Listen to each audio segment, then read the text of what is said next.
மாநில மனித உரிமைகள் ஆணையத்தின் பணிகள் நம்ம குயிக்காக பார்த்துட்டே இருக்கலாம். ஒரு டாபிக் குயிக்காக பார்த்துட்டே வரலாம். மாநில பட்டியல், பொதுப்பட்டியல் ஆகியவற்றில் குறிப்பிட்டுள்ள அம்சங்கள் குறித்தான மனித உரிமை மீறல்களை விசாரித்தல். இல்லை சரியாக தவறாக கேட்கலாம்.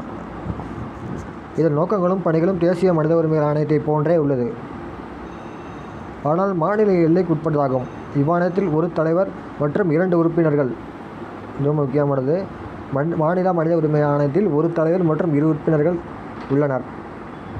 இவ்வாணையத்திற்கு உரிமைகள் நீதிமன்றத்துக்கு இணையான அதிகாரம் உண்டு. உரிமைகள் சிவில் கோர்ட் அப்படின்னு சொல்கிறாங்கள, உரிமைகள் நீதிமன்றத்துக்கு இணையான அதிகாரம் உண்டு. எனவே தொடுக்கப்படும் வழக்குகள் அல்லது தானாக முன்வந்து தொடுக்கப்படும் வழக்குகளை விசாரித்து தீர்ப்பளிக்கலாம். தானாக முன்வந்தும் ஒரு வழக்கை எடுத்து நடத்தலாம். மாநில மனித உரிமைகள் ஆணையம் பாதிக்கப்பட்டவர்கள் இழப்பீடு வழங்க பரிந்துரை செய்யலாம். இது முக்கியமான 4 டாபிக் பார்த்துங்க.